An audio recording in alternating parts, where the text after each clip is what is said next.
हे what's up guys, welcome back once again. So दोस्तों, आज की कहानी जो एक्सप्लेन करने जा रहे हैं उसका नाम है जू कीपर। तो कहानी शुरू होती है पोलैंड शहर से, जहां पर हर तरफ खुशियों का माहौल है। इसी दौरान हम एक जू को भी देखते हैं जो यूरोप का उस समय का सबसे बड़ा जू माना जाता है, जिसके ओनर थे जियान और एंटोनिया। उन दोनों का एक बेटा भी है जिसका नाम है ओलिव। तीनों लोग उसी जू के अंदर बने हुए घर में रहते हैं। अगर आसान भाषा में कहें तो ये कंप्लीट फैमिली है। एंटोनियो को जू के सारे जानवरों से बहुत ही लगाव है और वो सबको बराबर प्यार करती है। अब एक रात इनके घर में एक पार्टी होती है जिसमें जर्मन जूलॉजिस्ट हैक आता है, जो हिटलर का भी जूलॉजिस्ट था। और हैक एंटोनियो को बचपन से जानता है और कहीं न कहीं उसे पसंद भी करता है। लेकिन एंटोनियो ने शादी होने के बाद अपना देश जर्मनी छोड़कर यहाँ शिफ्ट हो गई। अब सभी लोग पार्टी एंजॉय कर रहे होते हैं कि तभी ओलिव आकर बताता है कि हाथी ने एक बच्चे को जन्म दिया है। और जब वहाँ एंटोनिया पहुंचती है तो वो देखती है कि हाथी बेकाबू हो चुकी है, क्योंकि उसका जन्म दिया हुआ बच्चा सांस नहीं ले पा रहा है। वो फौरन जॉर्ज को बुलाती है जो उस जू की देखभाल करता है। उसकी ऐसी हालत देखकर एंटोनियो बहुत ही परेशान हो चुकी थी और वो बहुत कोशिश करती है और फाइनली जिससे वो सांस लेना शुरू कर देता है। और अब वो बच्चा पूरी तरह से सही सलामत था। अब ये देखकर सारे गेस्ट बहुत ही खुश होते हैं और एंटोनियो के लिए ताली बजाते हैं। और जेन भी उसकी तारीफ करता है और कहता है कि तुम्हारे जैसा कोई नहीं है। लेकिन थोड़ी देर बाद उससे कहता है कि तुम्हें कुछ दिनों के लिए अपनी आंट के पास चले जाना चाहिए, क्योंकि खबरों में आ रहा है कि हिटलर पोलैंड पर कभी भी हमला कर सकता है। लेकिन वो जाने से मना कर देती है, क्योंकि अपने जानवरों को छोड़कर वो कैसे जा सकती है। अब समय चल रहा है 1939 का। ये वही दौर है जब हिटलर ने अपनी क्रूरता की सारी हदें पार कर दी थी। एंटोनियो जू के बाहर जानवरों को खाना खिला रही होती है कि तभी उसे जर्मन प्लेन उड़ते हुए दिखते हैं। वो फौरन अपने घर में जाती है, पर तब तक वो बॉम्ब गिराना शुरू कर देते हैं। इस बॉम्ब की वजह से चारों तरफ अफरा तफरी मच जाती है। जर्मन सोल्जर सभी जानवरों को बेदर्दी से मारे जा रहे थे। इधर एंटोनियो ओलिव को लेकर अपनी आंट के घर के लिए निकलती है, लेकिन तभी बहुत सारे जानवर परेशान और डर जाते हैं और बस इधर से उधर भागना शुरू कर देते हैं कि तभी एक हाथी जो एंटोनियो के पास आना चाह रहा था, सैनिकों ने समझा कि वो बेकाबू हो चुकी है, तो वो उसे उसके सामने ही हाथी को गोलियों से मार डालते हैं। अब ये देखकर उसका दिल मानो छन्नी हो जाता है, पर उसके पास कोई ऑप्शन नहीं है। अगर वो यहाँ से नहीं गई तो वो भी मारी जाएगी, इसलिए वो फौरन भागते हुए स्टेशन जाती है। लेकिन पता चलता है कि सारी ट्रेन कैंसिल हो चुकी है। इसी दौरान उन्हें वहाँ जेन भी मिल जाता है, जो दोनों को लेके वापस जू आ जाता है। लेकिन अब ये जू पहले वाला जू नहीं रहा है। एक समय पे यहाँ इतना सुकून था, पर आज उतना ही भयानक मंजर है। जेन जो जानवर मर गए थे उन्हें इकट्ठा किया जा रहा था ताकि उन्हें दफन कर सके। वहीं घर में एंटोनियो रेडियो में सुनती है कि जर्मन ने पोलैंड पर कब्जा कर लिया है और अब पूरा देश पर हिटलर का राज है। जिसके बाद वहां पे जर्मन आर्मी भी आ जाती है, जिसके अंडर अब ये जू आ गया था। उनके साथ हैक भी था जो जर्मन जूलॉजिस्ट था। वो एंटोनियो से आगे मिलता है और उसे बताता है कि तुम्हारा जू अब पूरी तरह से तबाह हो चुका है, लेकिन अभी भी कुछ जानवर बचे हुए हैं। अगर तुम चाहो तो मैं इन्हें अपने साथ जर्मनी ले जा सकता हूँ, वरना यहाँ पे अगर ये रहे तो जू के जानवरों की तरह इन्हें भी मारकर आर्मी को दे दिया जाएगा, मीट और बाकी चीजों के लिए। अब ये सुनकर एंटोनियो रोने लगती है। वो फौरन उसकी बात को मान जाती है। अब उस रात वो ये बात जेन को भी बताती है, तो वो गुस्से में कहता है कि उसे आखिर हमारी परमिशन की क्या जरूरत है। वो हिटलर का हेड जूलॉजिस्ट है और वो कुछ भी कर सकता है। दरअसल दोस्तों, जेन को हैक कुछ खास पसंद नहीं था, क्योंकि वो हिटलर के लिए काम करता था और उसी की वजह से ये सारी चीजें हो रही थी। अब नेक्स्ट डे आकर वो उन चुने हुए जानवरों को अपने साथ लेके जाता है, लेकिन उन्हें ले जाते टाइम एंटोनियो बहुत ही उदास हो जाती है और जेन आके उसे संभालता है। और फिर इसी तरह से कई दिन बीत जाते हैं और इसी बीच एक दिन हैक और उसके कुछ गार्ड्स जू में आकर अंधाधुंध फायरिंग करना शुरू कर देते हैं, जिससे कि बचे हुए जानवर भी मारे जाते हैं। जॉर्ज उनसे ऐसा करने से मना करता है, तो वो कहता है कि हाई कमांड से ऑर्डर आए, क्योंकि ये जानवर ठंड में सरवाइव नहीं कर पाएंगे, इसलिए इन्हें मार दो।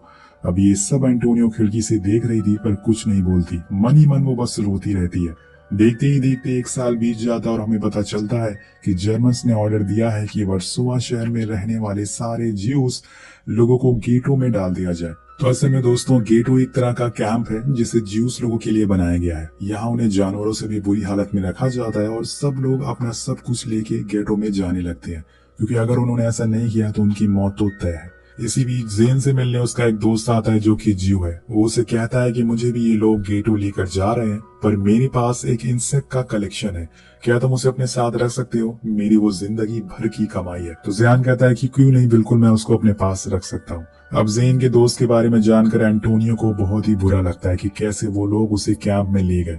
वो जेन से कहती है कि क्यों ना हम लोग मागदा, जो कि उसकी दोस्त की वाइफ है, उसे छुपा ले, पर वो नहीं मानता, क्योंकि इसका अंजाम उसे अच्छे से पता था। लेकिन उसे बार बार कहने पे वो मान जाता है। अब एक रात जेन आके एंटोनियो को बताता है कि मैं अभी गेटो से होके आ रहा हूँ, वहां पे लोग ठंड और भूख के मारे मारे जा रहे हैं।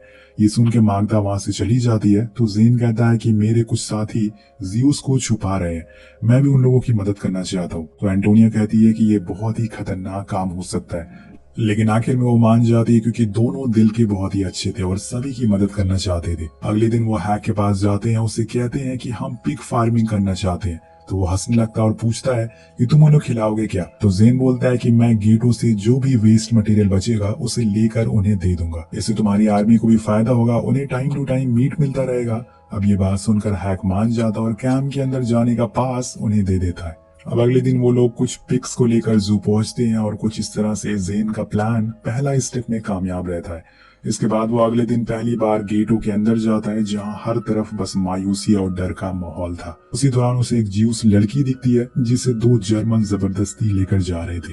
अब वो अंदर जाकर मैग्नम के हस्बैंड और अपने दोस्त मॉरिस से भी मिलता है और फिर वहां गार्बेज को इकट्ठा करने लगता है। अब इसी बीच उसे एक बूढ़ा ज्यूस भी मिलता है जो कि एक राइटर था और बहुत ही बड़ा आदमी था, उसका बहुत नाम था, लेकिन बस ज्यूस होने की वजह से उसे कैद कर लिया गया है। अब जेन उसे अपनी प्लानिंग के बारे में बताता है और अपने साथ चलने को कहता है, पर वो बूढ़ा आदमी ये कह के मना कर देता है कि यहाँ पे रहने वाले अनाथ बच्चों को मेरे अलावा कोई नहीं है। अब जेन कुछ ज्यूस लोगों को ट्रक में रखता है और गार्बेज से ढक देता है जिससे वो दिखे ना। तभी उसे ज्यूस लड़की भी दिखती है जो सहमी हुई सी थी। जेन उसे भी ट्रक में बैठा लेता है। जब वो गेट पर पहुंचता है तो सभी लोग बहुत डरे हुए थे, खासकर जेन का बेटा, लेकिन जर्मन सैनिक को पता नहीं चलता और ये बाहर निकल जाते हैं। अब घर आके वो उन लोगों को बेसमेंट में छुपा देता है, लेकिन वो लड़की बहुत ही डरी हुई थी क्योंकि जर्मन ने उसके साथ बहुत बुरा काम किया था। एंटोनियो से बात करने की कोशिश करती है, वो बार बार उसका नाम पूछती है, लेकिन वो कोई जवाब नहीं देती और चुपचाप बैठी रहती है। तो एंटोनियो से प्रॉमिस करती है कि तुम घबराओ मत, मैं आज रात तुम्हारे साथ यही रहूंगी। सुबह हो जाती है और हम देखते हैं जेन उन ज्यूस लोगों को दूसरे शहर गैर कानूनी तरीके से भेज रहा है क्योंकि यहाँ वो ज्यादा लोगों को नहीं रख सकता। यहाँ में एक और बात पता चलती है कि जेन किसी खास पार्टी के साथ जुड़ा है जो ज्यूस लोगों को नकली पेपर बनाकर उन्हें दूसरे देश भेज रही है, जो कि अब जेन भी कर रहा है। वहीं बेसमेंट में एंटोनियो ने वादा पूरा करा, वो पूरी रात वहीं बैठी रहती है और उसके बाद वो उसे सच बताती है कि तुम अभी इस समय जू में बैठी हो, लेकिन बमबारी के बाद ये जगह पूरी तरह से बर्बाद हो गई, सारे जानवर मारे गए। इसके बाद वो उसके परिवार के बारे में पूछती है और कहती है कि अगर तुमने उनका नाम और पता बताया तो हम तुम्हें उन तक पहुंचा देंगे। लेकिन वो लड़की इतनी ज्यादा डरी होती है कि वो कुछ बोल ही नहीं पा रही थी। अब कहानी आगे बढ़ती है और जेन एक बार फिर गेटो के अंदर जाता है। यहाँ हालात और ज्यादा खराब होते जा रहे थे, ठंड की वजह से लोग मर रहे थे। अब जेन इस बार कुछ औरतों और कुछ बच्चों को लेकर वहां से बाहर आता है। इस बार एंटोनियो उन सारों को एक साथ बेसमेंट में रखती है, पर वो उन्हें कुछ चीजें बताती है, जैसे वो रात में पियानो बजाए तो वो समझ जाए कि अब उन्हें बाहर आना है और खतरा नहीं है, लेकिन जब वो दिन में पियानो बजाए तो उन्हें समझ जाना है कि बाहर कोई जर्मन है और उन्हें खतरा है।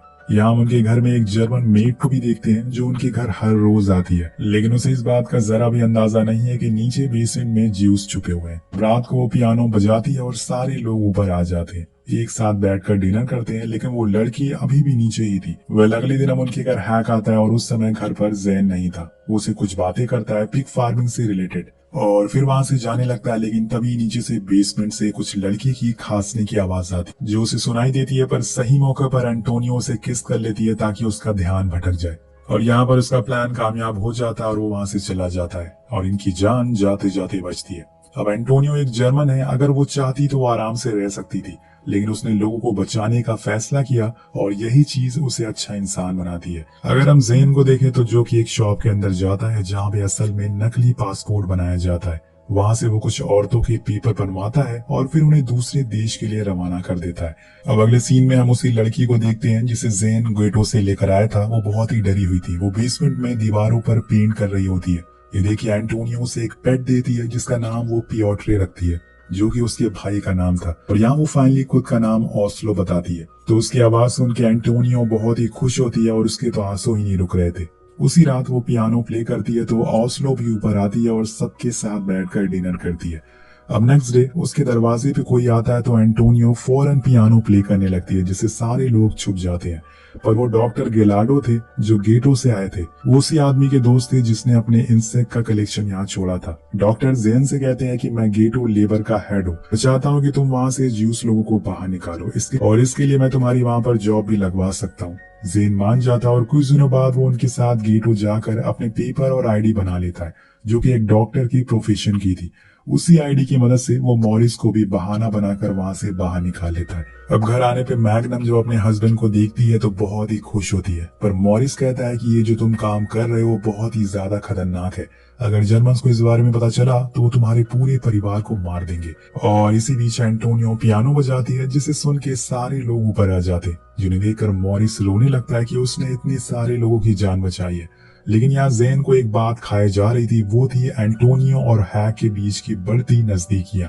वो उन्हें हर रोज देखता था और उसे अच्छे से पता था कि हैक उसकी बीवी को पसंद करता है, जिस वजह से उसकी और एंटोनियो के बीच में दूरी होना शुरू हो जाती है।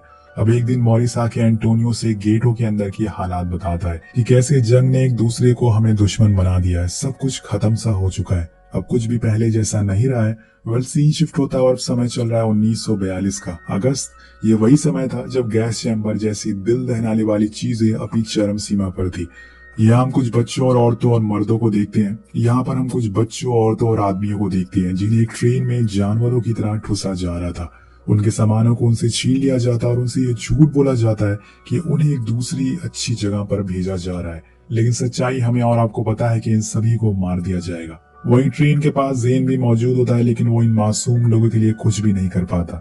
जब वो घर आता है तो देखता है कि वहां पर हैक पहले से ही मौजूद है और वो एंटोनियो के करीब आने की कोशिश कर रहा है, जिसे वो बहुत ही गुस्से में आ जाता है और इस बात को लेकर उन दोनों में रात में बहस भी होती है। पर एंटोनियो कहती है कि अब हम कुछ नहीं कर सकते, हमें उसकी सारी बातें माननी होगी। दूसरी तरफ हम उन्हीं दो औरतों को देखते हैं जिन्हें जेन ने गेटो से बाहर निकाला था दूसरे देश भेजने के लिए, पर वहां की गवर्नमेंट ने उन्हें ढूंढ लिया, जिसके बाद उन दोनों को सरेआम मार दिया जाता है। लेकिन गौर करने वाली बात यह होती है कि उसी दिन हिटलर का बर्थडे होता है, जिसकी खबर सबको रेडियो के जरिए बताई जाती है, जिसमें वो कहता है कि आज के खुशी के मौके पर उसने सारे गेटों को बंद कर दिया है। कुछ देर बाद एंटोनियो जब बाहर आती है तो देखती है कि स्नोफॉल हो रही है, लेकिन तभी उसे पता चलता है कि ये स्नोफॉल नहीं बल्कि राख है। हिटलर ने सारे गेटो यानी कि सारे कैंप को जला दिया और साथ में उनमें रहने वाले ज्यूस लोगों को भी। तो पूरे कैंप के अंदर डर का माहौल होता है, लोग अपनी जान बचाने के लिए बस भाग रहे हैं। वेल कहानी आगे बढ़ती है और एक दिन हैक जब टाउन से गुजर रहा होता है तो उसे जेन उसी दुकान के बाहर दिख जाता है जहाँ पे नकली पेपर बनाए जाते हैं। ये देख के उसे जेन पर कुछ शक होता है, तो वो कुछ दिनों बाद उस शॉप पर रेड करता है और उसे वहां पर सच पता चल जाता है कि यहाँ क्या हो रहा है। वो गुस्से में पूरी दुकान को ही जलवा देता है और अगले ही दिन वो जेन के घर जाता है, जहाँ पे उसे उनका बेटा मिलता है जो उनसे झूठ बोलता है कि मॉम और डैड दूसरे शहर गए हुए हैं। लेकिन हैक को उस पर यकीन नहीं हो रहा था, लेकिन वो फिर भी दोस्तों वहां से चला जाता है। वो उन्हें कुछ नहीं कर सकता था क्योंकि वो जर्मन थे। सीन शिफ्ट होता और हम एंटोनियो को एक बच्ची को जन्म देते हुए देखते हैं। इसी तरह से 2 साल बीत जाते हैं, लेकिन अभी भी कुछ नहीं बदला है, सब कुछ पहले जैसा है। और यहाँ हम जेन को देखते हैं जो कि एक अंडरग्राउंड पार्टी के साथ जुड़ चुका है। वो पोलैंड की रक्षा कर रही है और साथ में ज्यूस लोगों को बचा भी रही है और उनमें और जर्मन्स में अक्सर लड़ाई होती रहती थी। इसी तरह से एक दिन लड़ाई के टाइम जेन को गोली लग जाती है, जिसके बाद हम एक आदमी को देखते हैं जो एंटोनियो को जाके बताता है कि जेन को लड़ाई करते समय गोली लग चुकी है, उसे जर्मन्स उठाकर ले गए हैं और अब हम उसके बारे में कुछ भी पता नहीं लगा सकते। अब ये सुनकर एंटोनियो पूरी तरह से टूट जाती है। जेन के बिना उसे यहाँ कैसे सरवाइव कर पाएगी, उसके ऊपर इतने सारे लोगों की जिम्मेदारियां भी है। तो वो हैक के ऑफिस जाती है, जहाँ पे हम देखते हैं कि सारे ऑफिशियल वहां से भाग रहे हैं, जर्मन यहाँ से भाग रहे हैं क्योंकि अब जर्मन कमजोर पड़ने लग गए हैं और उनके अंदर डर है कि कहीं वो मारे ना जाए। वो हैक के रूम में जाती है जहाँ पर उसे जेन के बारे में बताती है और उसे ढूंढने को कहती है। अब वो उसके साथ जबरदस्ती करने लगती है, लेकिन एंटोनियो उसे ऐसा करने नहीं देती। तब हैक को समझ आ जाता है कि वो उसके साथ गेम खेल रही थी, उसे इतने दिनों से बेवकूफ बना रही थी और उसने उस दिन जो आवाज सुनी थी वो जरूर किसी की थी। तो वो फौरन जू को सर्च करने का ऑर्डर देता है, लेकिन वहां पहुंचने से पहले ही एंटोनियो ने सभी लोगों को वहां से पहले ही निकाल दिया था और एक ट्रक में बैठाकर उन्हें कहीं और भेज दिया था, वरना अगर वो यहाँ रहते तो हैक उन सभी को मार डालता। कुछ देर बाद हैक पूरे घर की तलाशी लेने लगता है ज्यूस कहाँ छुपे हैं। वो बेसमेंट में जाता है तो वहां उसे ओस्लो की बनाई हुई पेंटिंग दिखती है जिसे उसे अब कंफर्म हो जाता है कि यहाँ ज्यूस को छुपाया गया था। वो बाहर आकर एंटोनियो को बीटी पर बंदूक तान देता और पूछता है कि वो ज्यूस लोग कहाँ हैं, मुझे बताओ वरना मैं तुम्हें मार दूंगा। लेकिन सही मौके पे वहां एंटोनियो आ जाती है जो उसे ऐसा करने से मना करती है। तो हैक गुस्से में उसे पिंजरे में बंद कर देता है और फिर उसके बेटे को उसके सामने से ले जाता है और दूर जाकर उसे गोली मार देता है। अब गोली की आवाज सुनते ही एंटोनियो पूरी तरह से टूट जाती है। पहले तो उसने अपने पति को खो दिया और अब उसका बेटा, दोनों को खोकर वो पूरी तरह से टूट चुकी है। पर कुछ देर बाद हम देखते हैं कि हैक ने एयर फायरिंग करी थी और उसका बेटा अभी भी जिंदा था। वो उसे गले से लगा लेती है और रोने लगती है। अब सभी लोग वहां से जा चुके थे और हिटलर ने पूरा शहर बर्बाद कर दिया था। जेन भी मर चुका है, इसलिए एंटोनियो के पास अब कोई वजह नहीं बची है यहाँ पे रहने की। तो वहाँ के सारे लोग और एंटोनियो भी पोलिश रिफ्यूजी कैंप में चले जाते हैं। तो दोस्तों कहते हैं ना कि समय की एक बहुत ही अच्छी बात है, वो बदलता जरूर है। यहाँ भी कुछ ऐसे ही हुआ था। साल 1945 सेकेंड वर्ल्ड वॉर हिटलर की मौत के बाद खत्म हो गया और जितने भी लोग अपने देश छोड़कर गए थे वो सभी अपने घर वापस आ गए, क्योंकि अपना घर तो अपना ही होता है, चाहे वो खंडर ही क्यों ना हो। और यहाँ एंटोनियो भी अपने दोनों बच्चों को लेकर वापस जू में लौट जाती है, पर वो इलाका पूरी तरह से बर्बाद हो चुका था। वो अपने घर में जाती है जहाँ उसे वही इंसेक्ट का कलेक्शन मिलता है। वो दीवारों पे बनी हुई पेंटिंग दिखती है जिससे उन्हें वही जंग के दिन याद आ जाते हैं। लेकिन अब वो उस जगह को एक बार फिर से पहले जैसा करने में लग जाती है। कुछ समय के बाद वो ओस्लो, मॉरिस, मैग्नम सभी को बुला लेती है अपने साथ रहने के लिए और ऐसे ही समय बीतने लगता है। वो खुश रहने की कोशिश करती है, लेकिन एक दिन एक चमत्कार होता है। एंटोनियो देखती है कि जेन वापस आ गया है, वो अभी भी जिंदा है दोस्तों। उसे देखते ही वो गले से लगा लेती है और खूब रोती है। तो सभी लोग जेन को देखकर बहुत खुश होते हैं और अब ये सुकून भरी जिंदगी जी पाएंगे। ये पूरी कहानी एक सच्ची घटना पर आधारित है। तो कहानी के आखिर में बताया जाता है कि वर्सोवा शहर के जू में एंटोनियो और जेन ने तकरीबन 300 ज्यूस को छुपाया था और उनकी जान बचाई थी। कुछ लोग तो वहाँ कई सालों तक छुपे रहे थे। हिटलर ने न जाने कितने लोगों की जिंदगी और उनके माँ बाप को उनसे छीन लिया, इसलिए उसे ऐसी दर्दनाक मौत मिली और उसने खुद की जान ले ली। इस कहानी से हमें यही सीख मिलती है कि अगर आपको किसी भी इंसान की मदद करने का मौका मिले तो जरूर करिएगा, पीछे मत हटिएगा। तो आपको ये कहानी कैसी लगी नीचे कमेंट करके जरूर बताएगा। मिलते हैं आपसे अगली वीडियो में। Thank you so much watching.